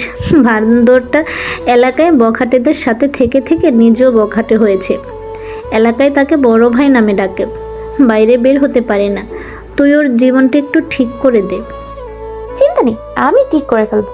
তবে শোন, তোর পরিবারের নতুন সদস্য যদি হয় কেউ, তুই কি করবি? তোর তো খুশি হওয়ার কথা। নতুন সদস্য মানে কি বলছিস তুই? তুই বুঝবি না, রাখছি এখন। অরি কল কেটে দেয়। কাঁচের ভিতর দিয়ে রাতুলকে দেখতে থাকে। ছেলেটা কতটা ম্যাচিওর, আগে কতটা বাচ্চা ছিল। ইন্টারে পড়াকালীন 3rd ইয়ারের মেয়েকে প্রপোজ করে, ভাবা যায়। ওদিকে রাতুল মেজাজ খারাপ করে নিজের ডেস্কে এসে বসে। এমন সময় একটা মেয়েলি কণ্ঠ শুনতে পায়। নীতি তার কাছে এসেছে। স্যার, আমাকে একটু হেল্প করবেন? আমি না এই ফাইলটা কিছুই বুঝতে পারছি না, কিভাবে কাজ করব বুঝতে পারছি না। রাতুল মেয়েটার দিকে না তাকিয়েই চরম বিরক্ত নিয়ে বলে, সময় নেই আমার, বাকিদেরকে বলুন জানতো এখান থেকে, বিরক্ত করবেন না। নীতি অবাক হয়। অফিসে আসার পর এখানে থাকা প্রতিটা ছেলে তার সাথে কথা বলার জন্য চান্স খুঁজছে, অথচ এই ছেলেটা তার দিকে একবার তাকালোও না, বরং সে নিজেই কথা বলার সুযোগ দিয়েছে। তবুও রাতুল পাত্তা দিল না। নীতি রাতুলের এই ব্যবহারে এক ঝটকায় ইমপ্রেস হয়ে যায়। সে পিছনে তাকায়। ছেলেরা এগিয়ে আসছে তাকে হেল্প করতে। সবাই ওর হাত থেকে ফাইল নিতে চাইছে, কিন্তু নীতি রাতুলকে দেখছে। রাতুল কম্পিউটারের দিকে মনোযোগ দিয়ে কাজ করছে। রাতুল পুরোটা সময় নিজের কাজ করে একটু পর পর অরি তাকে ডাকে। রাতুল বারবার যায় আর আসে। অরি কোনো কাজও দেয় না, শুধু রাতুলকে বিরক্ত করে। এটা বসের প্রতিশোধের একটা অংশ। হঠাৎ পিয়ন আসে, তার হাতে চায়ের কাপ। এই নিন স্যার, চা খান, ম্যাম দিতে বলেছে। আমি কি বলেছি চা খাবো? আমি চা খাই না। ম্যাম দিতে বলেছে, আপনার নাকি চা অনেক পছন্দ, তাই পাঠিয়েছেন। আপনি চা নিয়ে যান, ওনাকে দিয়ে আসেন, যত সব। আমি চা খাবো না। অরি তার কেবিনে বসে মুচকি হাসতে থাকে, কারণ সে রাতুলকে রাগিয়ে বেশ মজা পাচ্ছে। অরির টার্গেট হলো রাতুলকে মানসিকভাবে এমন চাপে ফেলা যাতে সে হার স্বীকার করে নেয়। সময় পেরিয়ে লাঞ্চের টাইম হয়। শিহাব আগেই ক্যান্টিনের দিকে চলে গেছে। রাতুল নিজের মতো অফিস ক্যান্টিনে যায়। এখানে সব স্টাফরা খেতে বসে। রাতুল গিয়ে একটা খালি টেবিলে বসে। রাতুল ক্যান্টিনে এসে তার খাবার, ভাত, মাছ আর সবজি এনে খেতে শুরু করে। তার মনটা এখনও এলোমেলো। হঠাৎ সে অনুভব করে যেন কেউ একজন এসে তার সামনে দাঁড়িয়েছে। সে একবার চোখ তুলে তাকায়। নতুন আসা মেয়েটি নীতি রহমান এসেছে।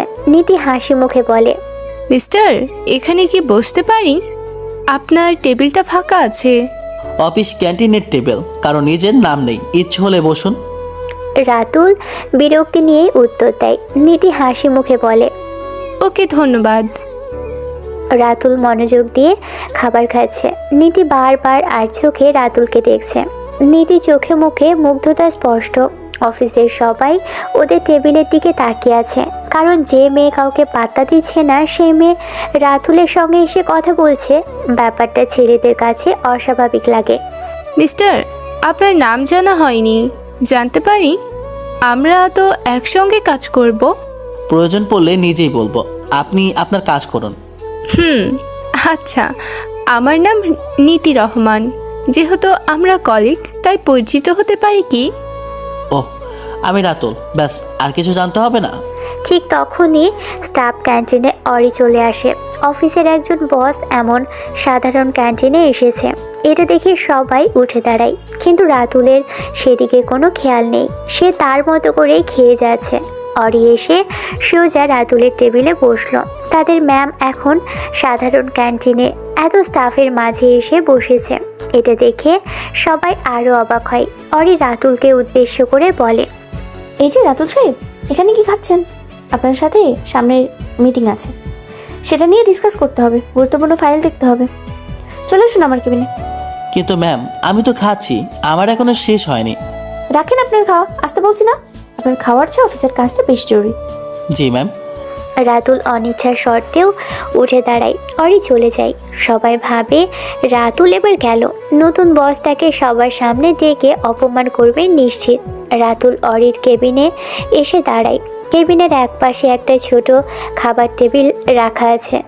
অরি রাতুলকে দেখে বলে, যাও ওখানে গিয়ে বসো মিস্টার ছোট ভাই, মিটিংয়ের কথা পরে হবে। ম্যাম, এই নামে ডাকবেন না প্লিজ, আমার ভালো লাগে না। আর আপনিও আমার বস, এভাবে ডাকা আপনার ঠিক হচ্ছে না। চুপ থাকো, যা বলছি তাই করবা। বেশি কথা বললে না একদম টাকার মামলা খাবে, বুঝছো? 1 কোটি টাকা। কেন যে না পড়ে সাইন করেছিলাম? আপনি মিথ্যা বলেছেন। আপনি আমার ইন্টারভিউ নিয়েছিলেন, বলেছিলেন, অডিও শুনেছেন। আপনি ইচ্ছে করে জয়েনিং লেটারের বদলে শর্তনামাতে সাইন করিয়েছেন। আপনি প্রতিশোধ নিচ্ছেন। এই তো সব বুঝে গেছো। এখন ভালো বাচ্চা ছেলের মতো টেবিলে গিয়ে বসো, তোমার সাথে কথা বলতে ইচ্ছে করছে না। আমি বাচ্চা না ম্যাম, আমি প্রাপ্তবয়স্ক। উফ, এত কথা কেন বলো? বসতে বললাম বসো না। রাতুল অনিচ্ছার সত্ত্বেও খাবার টেবিলে এসে বসে। টেবিলের উপরে একটা টিফিন বক্স রাখা আছে। অরিও এসে বসলো রাতুলের সামনে। টেবিলে 2টো প্লেট রাখা। রাতুল বুঝতে পারছে না অরি হঠাৎ এমন কেন করছে। এর পিছনে নিশ্চয়ই কোনো গোপন উদ্দেশ্য আছে। কি ভাবছো ছোট ভাই? প্লেট নাও, আমি রান্না করে এনেছি, তুমি আর আমি একসাথে খাবো। আমার রান্না করা খাবার তো তোমার খুব পছন্দ ছিল। তোমার বাড়িতে গিয়ে রাতটা মনে আছে? দেখুন ম্যাম, এসব কিন্তু ঠিক না। সবাই জানতে পারলে সমস্যা হবে। অফিসের নিয়মের বাইরে এসব করা ঠিক নয়। আমার অফিস আমি বুঝবো, তোমার কোনো সমস্যা? সমস্যা থাকলেও দেখার সময় নেই। তুমি চুপচাপ খাও তো। রাতুল আর কথা বাড়ায় না, সে প্লেটটা সোজা করে। অরি তার প্লেটে খাবার বেড়ে দেয়। রাতুল চমকে ওঠে। তার পছন্দের খাবার দম বিরিয়ানি। রাতুল কিছু সময় প্লেটের দিকে তাকিয়ে থাকে। তোমার পছন্দের খাবার রান্না করলাম, খেয়ে বলো তো কেমন হয়েছে। তুমি তো আমার হাতের রান্না খুব পছন্দ করতে। রাতুল আর কোনো কথা বলে না, সে চুপচাপ খেতে থাকে। রাতুলের মনে পড়ে অরি তাকে রিজেক্ট করার পর সে কতটা কান্না করেছিল। ঘুমোতে পারতো না, বাড়ির কারোর সঙ্গে ঠিকমতো কথাও বলতো না। দেখতে দেখতে 4টা বছর পার হয়। যে মেয়ে একদিন যোগ্যতা নিয়ে কথা শুনিয়েছিল, যে মেয়ে ছোট বাচ্চা বলে সরিয়ে দিয়েছিল, সেই মেয়ে এখন হঠাৎ করে এত দরদ কেন করছে সে বুঝতে পারছে না। রাতুল খাবার শেষ করে চুপচাপ বের হয়ে যায়। অরি হাসতে থাকে, তার মুখে বিজয়ের হাসি। অফিস ছুটি হয় বিকেলের পর। সবাই যে যার মতো বাড়িতে চলে যায়। রাতুল রিক্সার জন্য অপেক্ষা করছে। এমন সময় নতুন মেয়েটা আসে তার পাশে। নীতি তাকে দেখেই বলল, রাতুল সাহেব দাঁড়িয়ে আছেন যে, রিক্সা পাচ্ছেন না? রিক্সা পাচ্ছি না, বাসও এখন খুব ভিড়। কিছু মনে না করলে আমার গাড়িতে যাবেন? আমি আপনাকে আপনার গন্তব্যে পৌঁছে দেব। গাড়ি? আপনার গাড়ি আছে? তাহলে অফিসে চাকরি করেন যে? আসলে চাকরিটা করছি বাবাকে দেখানোর জন্য। বাবা সবসময় বলে নিজের পায়ে দাঁড়াতে, তার বিজনেসের বাইরে কিছু করে দেখাতে। আর গাড়িটা মায়ের, তিনি আমাকে দিয়ে দিয়েছেন, তাই গাড়ি নিয়ে অফিসে এসেছি।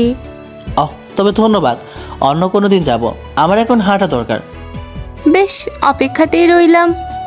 নীতি চলে যায়। রাতুল চুপচাপ হাঁটা ধরে। তার মনটা খারাপ। সে দ্রুত হাঁটছে। কিছু দূর আসতেই পিছন থেকে একটা গাড়ি জোরে হর্ন দিতে থাকে। রাতুল বিরক্ত নিয়ে তাকায়। তখনই সে চমকে যায়। তাকিয়ে দেখে এটা অরির গাড়ি। রাতুলের কাছে এসে থামে। গাড়ি থেকে নামে অরি। সে ফর্মাল কোট পরে আছে। ম্যাম, আপনি এই সময় আপনি এখানে কেন? এটা অফিস নয় রাতুল, আমাকে ম্যাম বলার প্রয়োজন নেই। আগের মতো অরি বলেই ডাকতে পারো। তোমার সাথে আমার জরুরি কথা আছে। সরি ম্যাম, আপনাকে নাম ধরে ডাকতে পারবো না, আপনি আমার বস। গাধা, তা হেঁটে যাচ্ছ কেন? রিক্সা পাওনি? আজ বাইক আনিনি। গাড়িতে আসো, তোমাকে পৌঁছে দিয়ে আসি। না ধন্যবাদ, আমি রিক্সা পেলে চলে যাব। ঠিক তখনই কয়েকটা ছেলে আসে সেখানে। 4টা বাইকে করে 4 জন নামে। ওদের কাছে এসে দাঁড়ায়। 4টা ছেলের ভিতরে যে লিডার সে হলো নয়ন। নয়ন অরির দিকে তাকিয়ে আছে। অরি কোট পরে আছে, গলার দিক থেকে কিছুটা খোলা। নয়ন অরিকে দেখে নোংরা হাসি দিয়ে বলে, কি মাল রে এটা! মেয়েটাকে দেখে তো আমার শরীরে কাঁপুনি দিচ্ছে, একদম নতুন মনে হচ্ছে। ভাই, মেয়েটার ফিগারটা দেখো, উফ, পুরাই আগুন। আজ রাতে মজা হবে। ঠোঁটটা তো আরো জোস, পুরাই কমলার কোয়া। মনে হচ্ছে এক্ষুনি চুমু খেতে চাই রে। ভাই, পেছন থেকে দেখলে পুরোই পাকা আম। একে আজকেই চাই ভাই। আহা, তোরা কি শুরু করলি? মেয়েটাকে দেখতে দে, সাথে একটা ছেলে আছে। ওটা কে রে? ওটাকে তো আমরা সামলে নেব, তুই মেয়েটাকে ধর ভাই। ওদের কথা শুনে অরিক রেগে বোম হয়ে গেছে। নয়নের গালে ঠাস ঠাস করে দুটো চড় মারে। চড়ের শব্দে রাতুলও চমকে ওঠে। নয়ন গালে হাত দিয়ে অরির দিকে তাকিয়ে হেসে দিয়ে বলে, বাপরে, মালটা তো দেখি তেজ দেখায়। তোর ওই তেজটাই আমার চাই। আজ তোকে এমন মজা দেখাবো, তুই বুঝবি কাকে চর মেরেছিলি। তুই বুঝবি কাকে চর মেরেছিস। তোকে তো আজ আমরা। অরি নয়নের গালে দুটো চড় মেরে প্রচণ্ড রাগে ফুঁসতে থাকে। নয়ন গালে হাত দিয়ে অরির দিকে তাকিয়ে একটা বিকৃত হাসি দেয়। এই শোরের বাচ্চা, তোরা আমার সামনে থেকে দূর হ। তোদের মতো কুত্তার বাচ্চাদের আমি পাত্তাই দিই না। রাস্তায় দাঁড়িয়ে মেয়েদের দিকে নোংরামি করতে তোদের লজ্জা করে না? কি মিষ্টি করে গালি দিচ্ছে রে। তোর তেজটা আজ বের করে দেব। চল, তোকে একটু আদর করে দেই। এই হারামজাদা, এক পাও যদি আমার দিকে এগিয়েছিস তো তোদের চামড়া তুলে নেব। তোদের মতো কিটগুলোকে না আমি একাই সামলাতে পারি। তোরা কি জানিস আমি কে? কে তুই? আমাদের রাতের রানী? তুই যেই হোস, আজ তোকে আমরা ভোগ করবই। তোর ভাবটা ছুটিয়ে দেব। চল, তোকে তুলে নি। তোদের এত কথা বলার দরকার নেই। চল, ওকে বাইকে তুলে নেই। নির্জন জায়গায় নিয়ে গিয়ে মজা হবে। এই ছেড়ে শরীরটা দেখে তো আর তর সইছে না। রিমন নয়নের বাইক থেকে দড়ি বের করে এগিয়ে এসে বলে, হ্যাঁ ভাই, জলদি বাদ, এই মালটাকে আজ ছাড়লে চলবে না, এ তো পুরাই শিকার। নয়ন আর তার দলবল যখন অরির দিকে এগিয়ে যায়, অরি তখন একদম একা। তার চোখ দিয়ে আগুন ঝরছে। সে তখনও তাদের গালি দিয়ে চলেছে। এই জানোয়ারের দল, তোদের সাহস কত? তোরা ভাবলি কি করে আমি তোদের এমন শিক্ষা দেব যে তোরা বাপের জন্মে আর কোনো মেয়েকে দেখলে চোখ তুলে তাকাতে পারবি না। তোদের মতো নোংরা ক্রিমিনালদের জায়গা হবে গারদের ভেতরে। নয়ন অরিকে জাপটে ধরতে এগিয়ে যায়। ঠিক সেই মুহূর্তে পাশে দাঁড়িয়ে থাকা রাতুল আর স্থির থাকতে পারে না। এতক্ষণ সে নিজেকে শান্ত রাখার চেষ্টা করছিল, কিন্তু অরিকে বিপদে দেখে তার সেই পুরনো বড় ভাই সত্তায় জেগে ওঠে। তার ভিতরে এক প্রবল ক্রোধ জন্ম নেয়।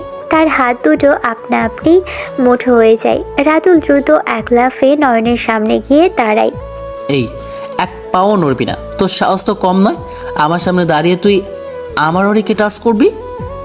নয়ন রাতুলকে দেখে হেসে ওঠে, হাসি দিয়েই বলে, ওহো, তুই আবার কে?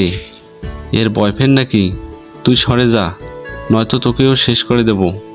তোর সাহস কত যে আমাদের সামনে আসিস? আমি কে সেটা জানার দরকার নেই। এই এলাকার বড় ভাই আমি।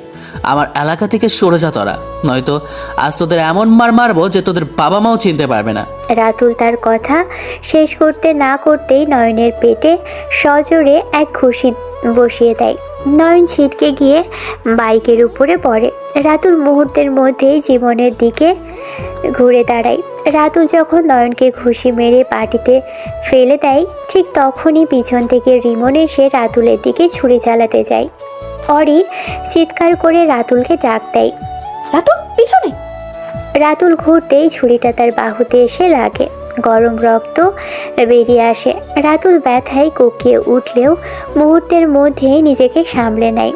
এমন সময় 3টে বাইক তীব্র শব্দ তুলে সেখান থেকে চলে আসে। বাইকে করে এসেছে রাতুলের মারামারির পার্টনাররা, তুহিন, আলামিন আর রুবেল। রাহুলের লোকেরা এসে দেখে তাদের ভাই রক্তে ভেসে যাচ্ছে। রাতুল দ্রুত রিমনের হাতে লাথি মারে, ছুরিটা ছিটকে দূরে পড়ে যায়। তুহিন আর রুবেল রিমনকে গিয়ে পেটাতে শুরু করে। রাতুল মেঝেতে পড়ে থাকা ছুরিটা তুলে নিয়ে নয়নের দিকে যায়। নয়ন ততক্ষণে উঠে দাঁড়ানোর চেষ্টা করছে। রাতুল নয়নের হাত ধরে তাকে টেনে তোলে। তুই অরিকে বাজে কথা বলেছিস তাই না? তোর এত বড় সাহস, রাতুলের এলাকায় এসে নোংরামি করিস? তোদের অবস্থা যে কী হবে সেটা তোরা জানিস না।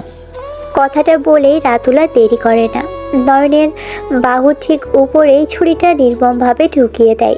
নয়ন যন্ত্রণায় চিৎকার করে ওঠে, তার চোখ দিয়ে জল বেরিয়ে আসে। সে মাটিতে লুটিয়ে পড়ে। রাতুল তাকে ছেড়ে দিয়ে জীবনের দিকে যায়। জীবন তখন বাইকের আড়ালে পালানোর চেষ্টা করছে। রাতুল জীবনের পায়ে ছুরি ঢোকায়। জীবন আর্তনাদ করে। এরপর দ্রুত সাকিবের কাছে গিয়ে তার কাঁধের উপরে জোরে ছুরিটা ঢুকিয়ে আবারও বের করে নেয়। অরি ভয়ে চমকে পিছনে সরে গেছে। এমন নির্মমতা সে আগে দেখেনি। এত সহজে মানুষ এভাবে অন্যকে আঘাত করতে পারে। রাতুল আবার নয়নের কাছে আসে, নয়নের কলার ধরে টেনে তোলে। যাকে ভালোবাসতাম তার আশেপাশে অন্য ছেলেরা করলে আমার রাগ হতো, আর তুই তো সরাসরি এসে বাজে কথা বলেছিস। খোদার কসম, যদি আমি এখন এই চাকরিটা না করতাম তোকে এখানে মেরে ফেলতাম, তোকে কেউ চিনতও না। ভাই ভাই, আমাদের ভুল হয়ে গেছে, আমাদের মাফ করে দেন। আর কখনো আমরা মেয়েদের বিরক্ত করব না, দয়া করেন। তোর জিপ কেটে নিবা আমি, কাউকে কিছু বলার সুযোগও দেব না। তোর এই জিপ দিয়েই নোংরা কথা বলেছিস তাই না? রাতুল কথাটা বলেই নয়নের জিভ ধরতে যায়। ঠিক তখনই অরি দ্রুত ছুটে এসে রাতুলকে থামিয়ে দেয়। কি করছো রাতুল? ছেড়ে দাও, ওদের যা শাস্তি পুলিশ দেবে। আমি পুলিশকে কল করেছি, মেরো না, মরেই যাবে। তখন পুলিশে ঝামেলা হবে, তোমার জীবনে সমস্যা হবে। চুপ করুন, এমন পুলিশ আমি 10টা বসে রাখি, কেউ ধরবে না আমাকে। আপনি এসবের কিছুই জানেন না। আরে বললাম না ছেড়ে দাও, কথা শোনো, তোমার হাতে লেগেছে, রক্ত বের হচ্ছে। অরি রাতুলের হাত থেকে ছুরিটা কেড়ে নেয়। তারপর সেখানে থেকে রাতুলকে টেনে নিয়ে আসে। রাতুলের সামনে তখন তার লোকেরা এসে দাঁড়ায়। ভাই ঠিক আছেন? হাত কাটছে? জলদি হাসপাতালে চলেন। আপনার মেসেজ পেয়ে লোকেশনে চলে এসেছি। দেরি হয়নি তো ভাই? না ঠিক আছে, তোরা যা, ওদেরকে এখানে ফেলে রাখ। রাতুলের অর্ডার পেয়ে তার লোকেরা আর দাঁড়ায় না, বাইকে করে দ্রুত সেখান থেকে চলে যায়।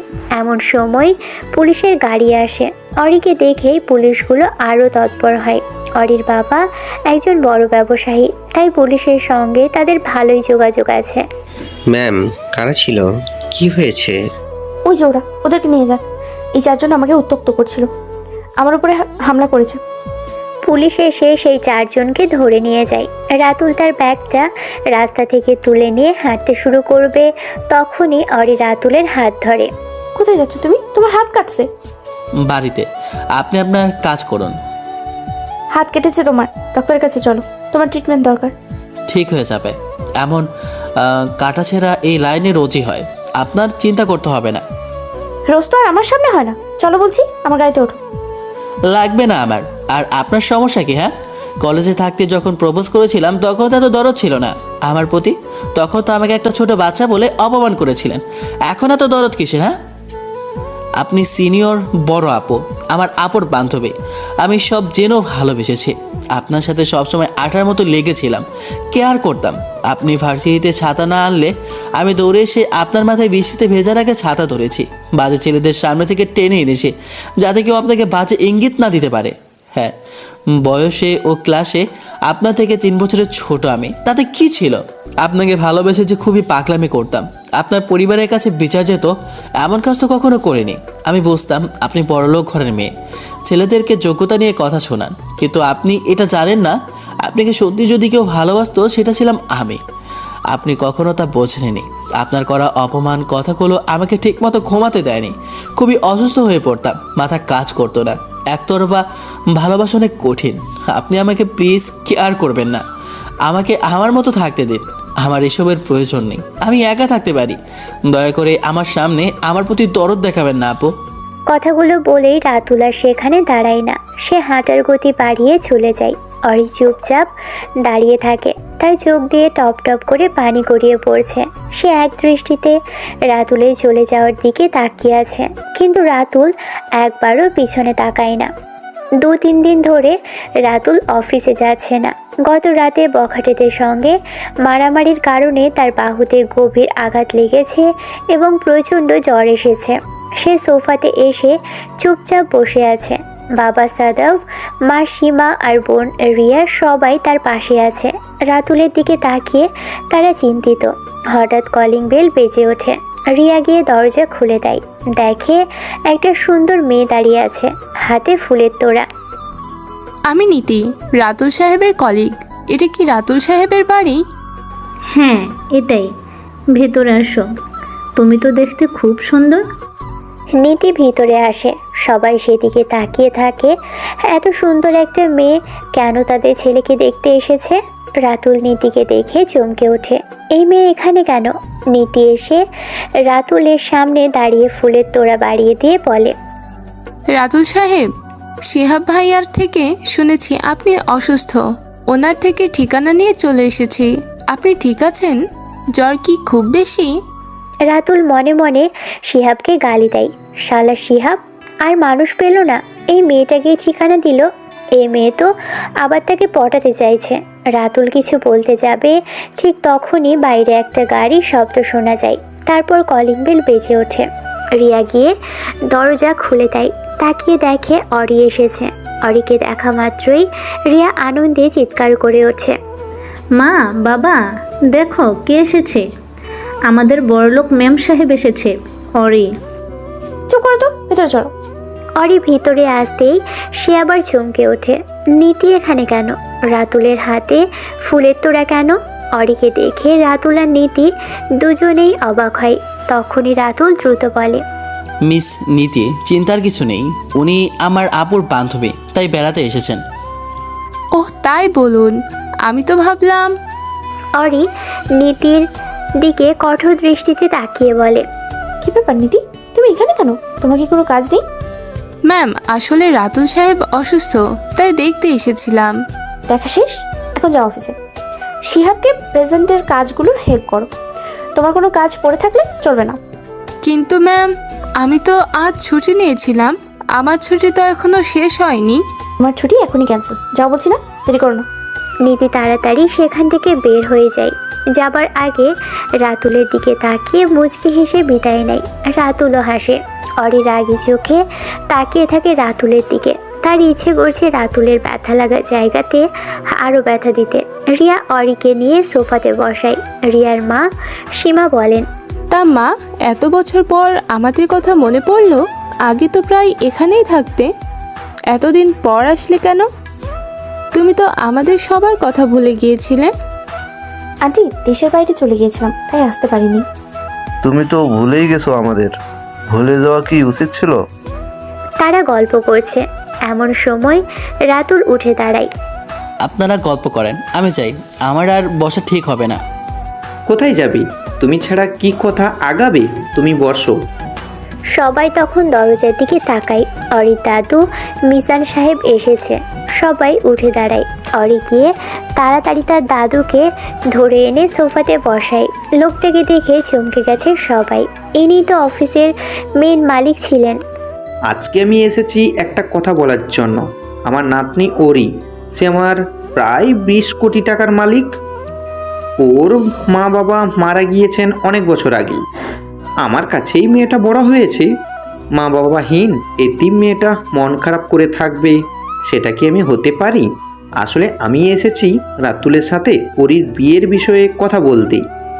ওহ রিয়া, হ্যাঁ, কি বলেন? মানে কি, হঠাৎ বিয়ের কথা কেন? মানে কি, কেন?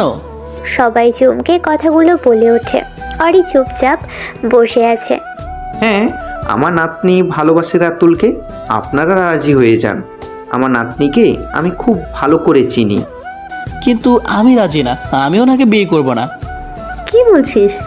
এমন মেয়েকে কেউ না করে? হ্যাঁ, সিনিয়রকে বিয়ে করব না। আচ্ছা, আমি একটু রাতুলের সাথে কথা বলবো, আপনারা চিন্তা করবেন না, সে রাজি হবেই। আসো রাতুল। কথাটা বলেই অরি বাইরে আসে। উঠানের ভিতরে গাছের নিচে বসার জায়গা, সেখানে এসে দুজনেই বসে। অরি হঠাৎ কাঁদতে শুরু করে। শব্দ না করেই তার চোখ দিয়ে জল গড়িয়ে পড়ছে। অরির কান্না দেখে রাতুল অবাক হয়।